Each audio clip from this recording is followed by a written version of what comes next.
from the year 1989 in the Arizona Republic. Amateur's death doesn't deter Benoit. Bob Benoit, a professional bowler from Topeka, Kansas, was distraught. His emotions were getting the best of him. It was Wednesday night, and Benoit, normally one of the more reserved men on the Professional Bowlers Association Tour, was terribly shaken by the tragic news that took place earlier in the day. Benoit tried to block it out of his mind, at least temporarily. After all, he was only moments away from bowling in the second round of qualifying for the $150,000 A&W Fairlanes Open at Squaw Peak in Phoenix. He was in 10th place at the time, and this round would be crucial if he wanted to survive the cut. I was shaken up enough as it is, says Benoit, 34, but then as I was walking down to start bowling, I looked over and saw Tammy standing there. I didn't know what to do. I was shocked even more. Tammy Malapanes is the wife of Gregory Malapanes, 31, an amateur bowler from Phoenix who was shot and killed Wednesday morning after he and his wife encountered a quarrel between two men who were arguing over a parking space in their apartment complex. Malapanes, a bystander during the quarrel, was shot twice in the torso at 8:20 at the Solano Park Apartments on North 17th Avenue. He died a short time later at St. Joseph's Hospital and Medical Center. Police arrested Ralph Bowers, 35, at the scene and charged him with first-degree murder, 1 count of attempted murder, and 1 count of aggravated assault.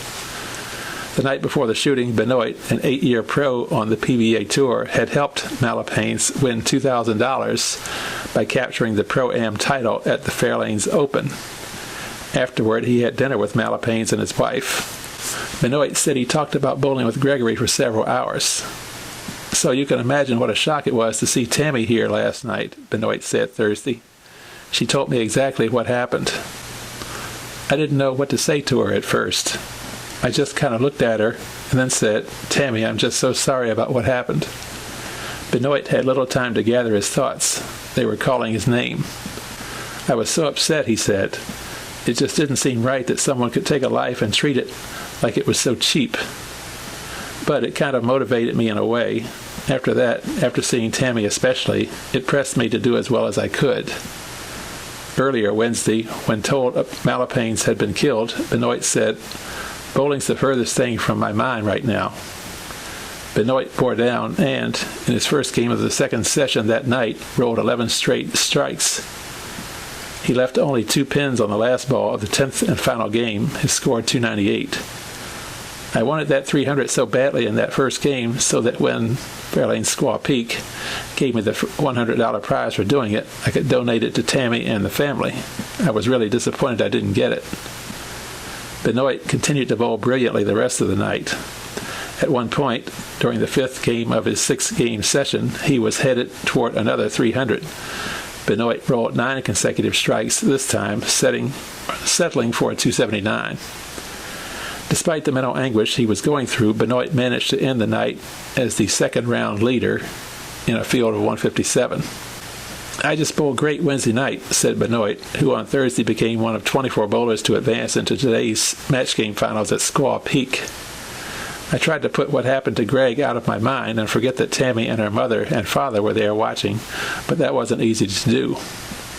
Tammy Malapanes, 24, who is to celebrate her first wedding anniversary next weekend, is expected to be in attendance tonight during the final stage of qualifying for Saturday's championship finals. She will be presented with a trophy and the $2,000 check won by her husband. "I'm sure she's still in the state of shock," Benoit said. "I know tonight is going to be difficult for her." Benoit said he won't be able to forget what happened to Malapanes. The memories will linger at every pro-am he bowls in during each stop on the PBA Tour. "This is something that makes you respect life," he said.